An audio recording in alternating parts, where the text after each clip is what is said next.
उत्तराखंड में 2 विधानसभा सीटों पर उपचुनाव के लिए वोटिंग के दौरान हरिद्वार की मंगलौर विधानसभा सीट पर हिंसा की खबर सामने आई है। सुबह 8 बजे मतदान शुरू होने के करीब 2 घंटे बाद लिब्बरहेड़ी की बूथ संख्या 63-64 पर वोटिंग को लेकर दो पक्षों के बीच जमकर बवाल हुआ है। इस दौरान दोनों पक्षों के बीच लाठी डंडे चले। कांग्रेस प्रत्याशी काजी निजामुद्दीन का आरोप है कि इस दौरान बवाल के बीच कई राउंड फायरिंग भी हुई है। हालांकि निर्वाचन आयोग ने फायरिंग की घटना से इंकार किया है। अपर मुख्य निर्वाचन अधिकारी विजय कुमार जोगदांडे का कहना है कि दोनों विधानसभा सीटों पर शांतिपूर्ण मतदान चल रहा है। मंगलौर में जरूर हंगामे की खबर सामने आई, लेकिन स्थिति नियंत्रण में है और शांतिपूर्ण है। मंगलौर विधानसभा में और बद्रीनाथ विधानसभा में उपनिर्वाचन का सुबह से मतदान प्रारंभ हुआ है। सभी जगहों पर मतदान सुचारू ढंग से संपन्न हो रहा है। सभी जगह पर शांतिपूर्ण मतदान की सूचना प्राप्त हो रही है। इक्का दुक्का स्थानों पर कहीं पर मशीन को रिप्लेस करने की आवश्यकता होती तकनीकी कारणों से, उसको तत्काल रिप्लेस भी किया गया है। और अभी तक का जो 1 बजे तक का मतदान का प्रतिशत है, उसके अनुसार मंगलौर विधानसभा में जो हमारे 44% का मतदान पूर्ण हो चुका है और बद्रीनाथ विधानसभा में अभी 35% का मतदान पूर्ण हो चुका है। वहीं मंगलौर में इस घटना के पीछे कांग्रेस ने भाजपा को जिम्मेदार ठहराया है, जिसकी शिकायत कांग्रेस प्रतिनिधि मंडल ने मुख्य निर्वाचन अधिकारी से की है। वहीं कांग्रेस प्रदेश उपाध्यक्ष मथुरा दत्त जोशी ने कहा कि कांग्रेस को पहले से ही इस बात का अंदेशा था कि भाजपा अपनी जीत के लिए बाहरी लोगों को बुलाकर माहौल खराब कर रही है।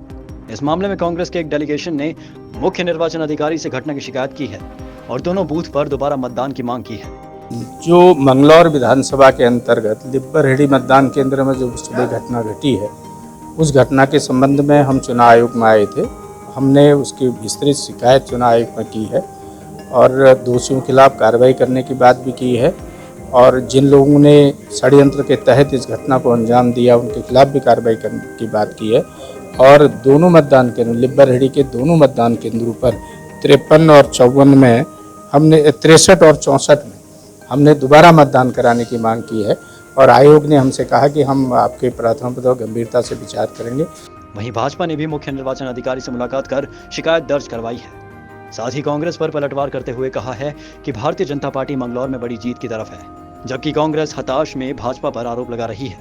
देखिए, विपक्ष आरोप कुछ भी लगाए, लेकिन निष्पक्ष चुनाव कराना चुनाव आयोग की जिम्मेदारी और जिला प्रशासन की जिम्मेदारी है। और इसमें कोई भी उपद्रवी तत्व किसी भी प्रकार से अगर कानून व्यवस्था को खराब करने की कोशिश करेगा तो निश्चित रूप से चुनाव आयोग और जो प्रशासन है वो अपने कानून के दायरे में उस काम को पूरा करते हैं।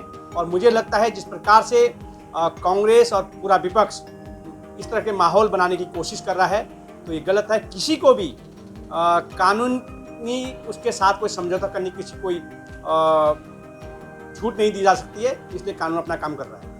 मंगलौर विधानसभा सीट उपचुनाव में मतदान शुरू होते ही बवाल हो गया, जहां कई लोगों के चोटिल होने की तस्वीरें भी सामने आ रही हैं। दूसरी तरफ अब मामला निर्वाचन आयोग के पास पहुंच चुका है और भाजपा कांग्रेस दोनों ही एक दूसरे को इस घटना का जिम्मेदार ठहरा रही हैं।